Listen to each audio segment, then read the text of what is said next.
Shalom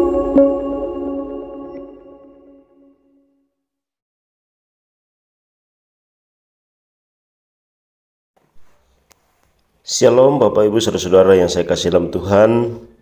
Kita kembali pagi hari ini akan membaca kebenaran firman Tuhan untuk menjadi dasar bagi kita menjalani kehidupan karunia Tuhan. Namun sebelum itu mari kita berdoa. Terpuji namamu Bapa di sorga, waktu demi waktu Tuhan terus anugerahkan kepada kami dan semua kami lewati dengan selamat. Terima kasih Bapa di sorga, pagi hari ini kami dimungkinkan lagi untuk menikmati hari karuniamu kepada kami. Menjalani sepanjang hari ini Bapa, kami mau mendasarinya dengan firman-Mu. Firman-Mu akan kami baca, akan kami renungkan. Kiranya Engkau membuka hati kami, memberikan kami roh pengertian, supaya kami dapat mengerti firman-Mu dan melakukannya. Dalam Kristus Yesus kami berdoa. Amin. Saudara-saudara, bacaan firman Tuhan pagi hari ini diambil dari Injil Matius pasal 19 ayat 1 sampai ayat yang ke-12. Injil Matius pasal 19 ayat 1 sampai ayat yang ke-12.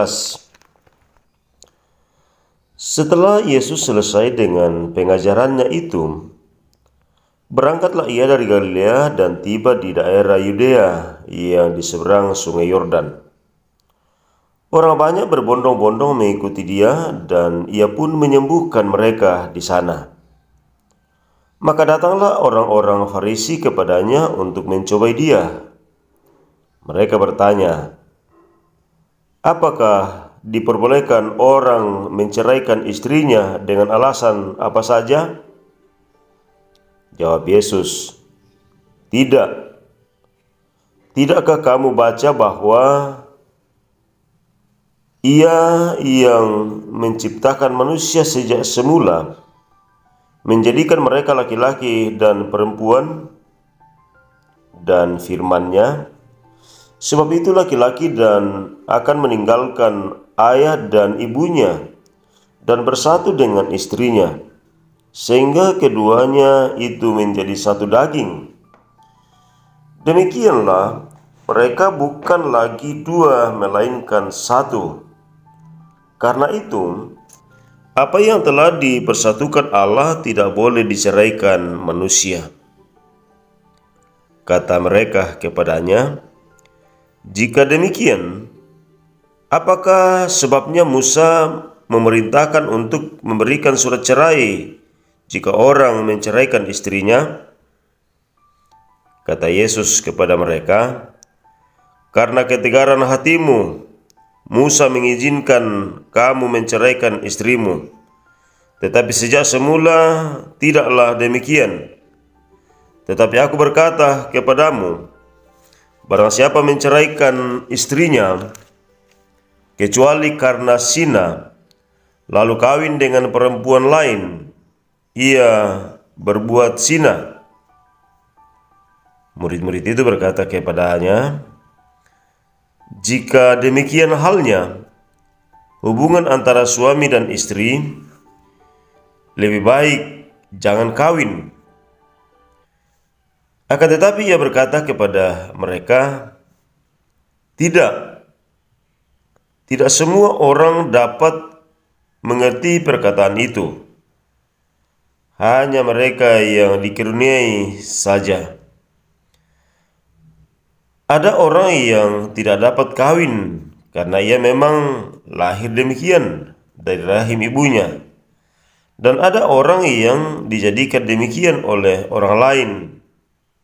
Dan ada orang yang membuat dirinya demikian karena kemampuannya sendiri dan oleh karena kerajaan sorga. Siapa yang dapat mengerti, hendaklah ia mengerti. Demikianlah firman Tuhan yang kita baca, kita dengarkan. Berbahagia orang yang melakukannya. Saudara-saudara, Perikop ini akan kita renungkan dalam satu judul atau tema, menguduskan perkawinan. Saudara-saudara, menurut suatu survei yang diadakan di Amerika Serikat, ada 5 di antara 10 pernikahan berakhir dalam perselisihan dan perceraian yang pahit. Kelima sisanya tetap untuk seumur hidup, tetapi dengan derajat ketidakharmonisan yang berbeda-beda. Lama-kelamaan perceraian menjadi lumrah. Dengan maksud untuk mencoba Yesus, orang Farisi menanyakan masalah perceraian kepada Yesus. Mereka ingin melibatkan Yesus dalam pertentangan pendapat di antara dua aliran Farisi, yaitu Shammai dan Hillel. Shammai tetap mengajarkan bahwa seorang laki-laki hanya boleh menceraikan istrinya bila kedapatan berzina. Hillel lebih kendur mengajarkan bahwa seorang laki-laki boleh menceraikan istrinya dengan alasan apapun. Saudara-saudara, Yesus tidak masuk ke dalam pertentangan mereka, melainkan ia membawa mereka kembali kepada tujuan semula Allah mendirikan institusi pernikahan, yaitu agar laki-laki dan perempuan menjadi satu kesatuan dari dua pribadi yang berbeda latar belakang, berbeda kebiasaan, berbeda budaya, sifat, konsep berpikir, dan perilaku. Mereka harus meninggalkan dan menyingkirkan segala hal dan ikatan yang dapat menghambat keharmonisan dan kesatuan mereka. Musa mengizinkan perceraian, misalnya dalam Ulangan pasal 24 ayat 1, karena ketegaran dan kedegilan hati orang Israel yang suka melawan aturan dan kehendak Tuhan. Sejak awal Tuhan tidak menghendakinya terjadinya perceraian. Pernikahan itu adalah anugerah Tuhan yang kudus. Karena itu kekudusan rumah tangga harus tetap dijaga dan dipelihara. Merawat rumah tangga dengan kasih dan kesetiaan akan menciptakan keluarga yang harmonis.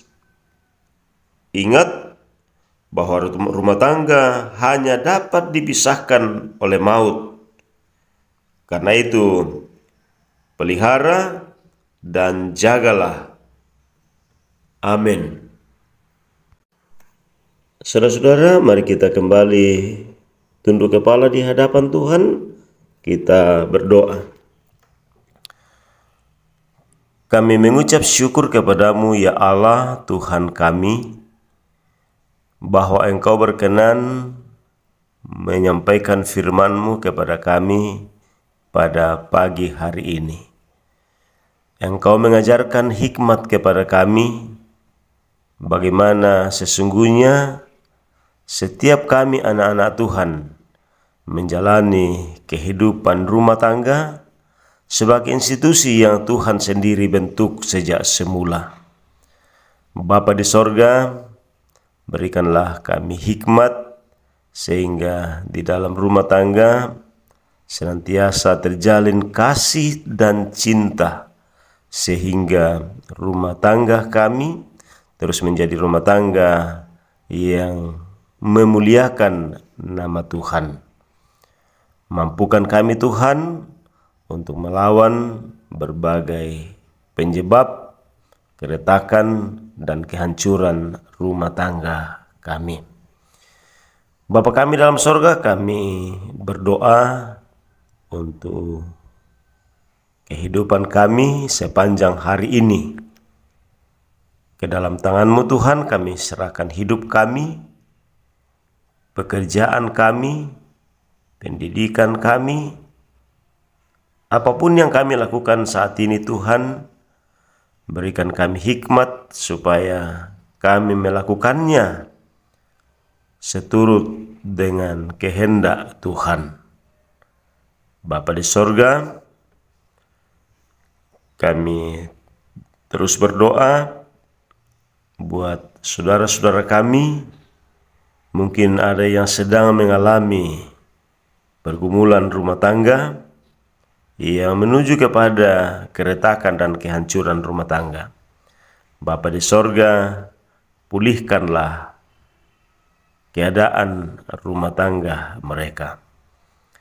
Kami berdoa buat saudara-saudara kami yang mungkin sedang dalam kelemahan tubuh, entah yang dirawat di rumah sakit, entah yang dirawat di rumah. Tuhan terus mengasihi mereka, menolong mereka, memulihkan keadaan mereka, memberikan kesembuhan yang sejati. Bapa di sorga, kami berdoa buat bangsa negara kami, terus Engkau memberkati, damai sejahtera bagi bangsa ini Engkau karuniakan. Karena itu pemerintah kami Bapa, berikan hikmat untuk memerintah seturut dengan kehendak-Mu. Inilah doa kami, syafaat kami kepadamu. Kami persembahkan kepadamu di dalam Tuhan kami Yesus Kristus, Juru Selamat kami yang hidup. Amin.